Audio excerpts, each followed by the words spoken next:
What's up, old school homies? Let's talk about our Squire's cheap guitars and basses. I hear a lot of people talk crap about Squires, and it's just uncalled for the most part. And it's misunderstood because if you actually work on guitars and basses, um, they have all the same problems that any guitar or bass has. No one guitar or bass is the same as any other guitar or bass. It's like a snowflake. It's a piece of wood. It was made from a tree.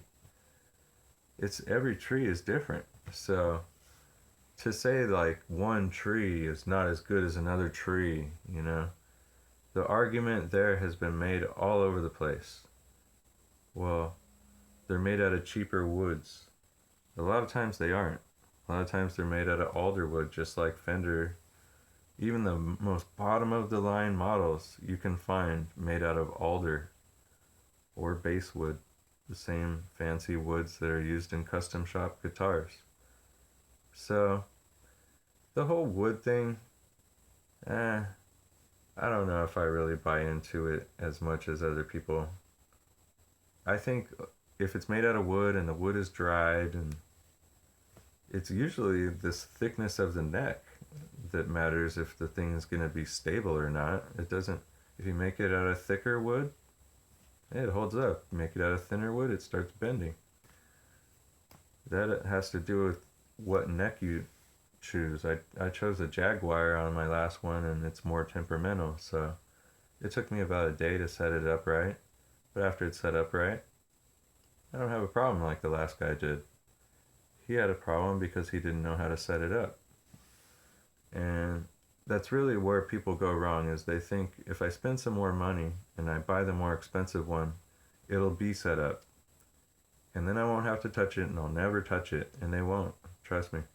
Just like all the other owners of guitars, they just don't want to touch them. They're scared. They're intimidated. They're thinking, I don't work on instruments. I'm not an instrument mechanic. I'm not a guitar tech. But these things are not to be scared by. It's just too easy to back away from. There's no electricity flowing through it. There's nothing dangerous to work on. Just get in there. I got intimidated about guitar building. I'll admit it. So I bought a $20 guitar that was probably worth $100 when it was brand new. And I built it all the way. And I scalloped the neck, fret leveled it, built a nut, put tuning keys on it, relicked it, shimmed the neck, put new electronics in it, changed the way the input jack went in, everything. I just wanted to try and make sure that I could do anything I felt like doing. And then I did. And that guitar, it won't fall out of tune. It plays perfectly. It's kind of sad that I put so much work into a cheap guitar, but that just goes to prove a cheap guitar actually holds better tune than any of my other guitars, because it was the first one I made and I spent the most time on it. So it's set up better than any guitar that I've ever made. And that's where people aren't going to help you out, You'll buy a nice American-made one and it'll be set up pretty good. But a lot of the Squires are set up good from the factory now. They're pretty much competing. They're already set up good. So eventually when your Squire or your Fender starts leaning forward and getting out of tune, you take it to the same guy and he does the same thing. It's the same guitar. I can't have a whole room full of guitars and just be like, I need one guitar because it's going to be better than all these. It's just not going to make sense. Backup guitars is way better than having one guitar that breaks a string.